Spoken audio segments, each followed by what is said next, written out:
Hello guys, class 9 welcome to my channel. Last class में हमने देखा था टिश्यू का इंट्रोडक्शन क्लास और आज हम लोग प्लांट टिश्यू का इंट्रोडक्शन क्लास कर रहे हैं। मीन्स प्लांट टिश्यू जो हम लोग बात की थी कि प्लांट टिश्यू बिकॉज वो एक जगह से दूसरी जगह मूवमेंट नहीं करते हैं, इसलिए इन्हें अधिकतर जरूरत होती है क्या, स्ट्रक्चरल स्ट्रेंथ की। तो उनके टिश्यू जो होते हैं वो दो भागों में बटे। प्लांट टिश्यू जो होते हैं दो भागों में बटे, पहला है मेरिस्टेमेटिक टिश्यू और दूसरा है परमानेंट टिश्यू। वैसे टिश्यू जो हमेशा डिवाइड करते रहते हैं, जिनके सेल्स हमेशा डिवाइड करते रहते हैं, वो हमेशा ग्रोइंग रीजन में पाए जाएंगे। तो जो हमेशा सेल डिवाइड करता रह रहा है वो आ जाता है मेरिस्टेमेटिक टिश्यूज के अंतर्गत। Cells are capable of cell division, हमेशा सेल डिवीजन होते रहता है। और जो टिश्यूज जो सेल डिवाइड होके अब वो क्या हो चुके हैं, परमानेंट हो चुके हैं, वो हो जाते हैं अब डेड सेल्स, वो इनकेपेबल हो जाते हैं सेल डिवीजन के लिए। उन टिश्यूज को कहते हैं हम लोग परमानेंट टिश्यू, जिनमें डिवीजन का प्रोसेस अब खत्म हो गया है। मोस्टली ये डेड सेल्स होते हैं, ठीक है। तो मेरिस्टेमेटिक टिश्यूज जो होते हैं उसमें हमेशा डिवीजन हो जाए, तो आप लोग खुद ही सोचो कि वो किस पार्ट में पाए जाएंगे। वो हमेशा ग्रोइंग रीजन में पाए जाएंगे, या तो प्लांट के टिप पे, स्टेम के टिप पे जहाँ से नई नई पत्तियाँ निकल रही है, या फिर रूट्स के टिप पे पाए जाएंगे। फिर पेड़ का जो तना होता है वो चौड़ा होता है तो जरूर वहाँ ग्रोइंग रीजन है, तो वहाँ पर पाया जाएगा।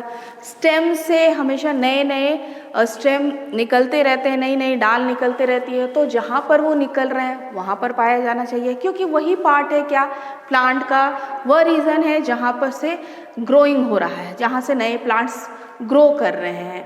और हम लोग जान रहे हैं कि प्लांट में ग्रोइंग तो पूरा जीवन चलता रहता है, जबकि एनिमल्स में एक टाइम के बाद ग्रो खत्म हो जाता है, वो रुक जाता है। तो मेरिस्टेमेटिक टिश्यूज क्योंकि हमेशा सेल डिवीजन कर रहा है, तो वो उस पार्ट में पाया जाता है जहाँ पर ग्रोइंग रीजन है। तो इस हिसाब से इसको तीन भाग में बांटा गया है, apical, lateral and intercalary. Apical tip of the stem and root पे पाया जाएगा, tip of the stem and root के पार्ट में, रूट के टिप में, स्टेम के टिप में, जहाँ से नई नई पत्तियाँ निकल रही है, नई कलियाँ निकल रही हैं, नए फूल निकल रहे हैं, नया नया जड़ का बिल्कुल आगे वाला भाग, वो होता है एपिकल मेरिस्टेमेटिक टिश्यूज।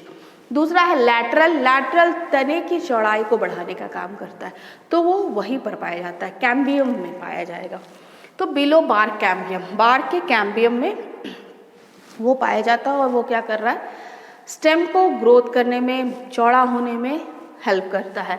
तीसरा है इंटरकैलरी, जहाँ से नए डाल निकलते हैं, जहाँ पर उस नोड, जहाँ से एक नया डाल, मान लो कि ये बार्क ऑफ ट्री है और यहाँ से एक नया डाल निकल रहा है, तो ये जो पॉइंट बन रहा है जहाँ से एक नया डाल निकल रहा है उसको हम लोग बोलते हैं इंटरकैलरी। वो हो जाएगा inter nodes of the stem पे पाया जाता है इंटरकैलरी मेरिस्टेमेटिक टिश्यूज, ठीक है। दूसरा आ जाओ permanent tissue. Mature cells incapable of cell division, mature cell हो चुके हैं, इनको सेल डिवीजन की जरूरत नहीं है, अब ये परमानेंट हो चुके हैं। तो इसमें भी फंक्शन जो परफॉर्म कर रहे हैं, आप स्पेशल फंक्शन परफॉर्म करेंगे। जो सिंपल फंक्शन परफॉर्म कर रहे हैं वो आ जाते हैं सिंपल परमानेंट टिश्यू, और जो कॉम्प्लेक्स फंक्शन परफॉर्म कर रहे हैं, थोड़ा बड़ा, सबसे बड़ा फंक्शन परफॉर्म कर रहे हैं, वो आ जाते हैं कॉम्प्लेक्स परमानेंट टिश्यू के अंतर्गत। तो सिंपल परफॉर्म कर रहे हैं फंक्शन, वो हमेशा क्या कर रहे हैं, पौधों को प्रोटेक्ट कर रहे हैं या फिर उनको सपोर्ट कर रहे हैं। तो इस हिसाब से तीन तरह के परमानेंट टिश्यूज होते हैं सिंपल परमानेंट टिश्यू। एक है पैरेन्काइमा, इसके जो वैक्यूल्स होते हैं वो अक्सर खाली होते हैं, या तो उसमें हवा भरी होती है, या पानी भरा होता है, या फूड स्टोर करके रखते हैं, जैसा इनकी ज़रूरत हो। जिस पार्ट्स में भी पाया जा रहा है, जैसे पत्तियों में अगर पाया जा रहा है तो वो क्लोरोफिल को ज़्यादा स्टोर करेगा। फिर एक्वेटिक प्लांट्स में ये एयर को करता है, ज़्यादा कंज्यूम करके रखता है, तो parenchyma.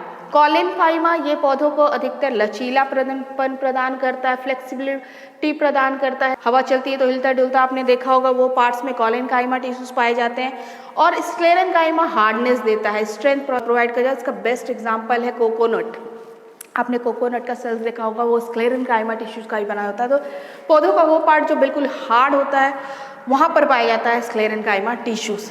Complex function perform, complex function है क्या, ये कंडक्टिंग फंक्शन होते हैं, या तो जाइलम परफॉर्म करता है या फ्लोएम। जाइलम रूट से मिनरल्स एंड वाटर को कंडक्ट करता है और पहुंचाता है लीव्स में फोटोसिंथेसिस के प्रोसेस के लिए, और जब फोटोसिंथेसिस के प्रोसेस में खाना तैयार हो जाता है तो फूड का ट्रांसपोर्ट करता है कौन, phloem. From the leaf to the all part of the plant. तो ये है introduction class of plant tissue. Next class में हम लोग पूरा डिटेल देखेंगे मेरिस्टेमेटिक टिश्यूज़ का, कि ये तीनों किस किस भाग में पाए जाते हैं, उनके क्या क्या फंक्शन है। Thank you.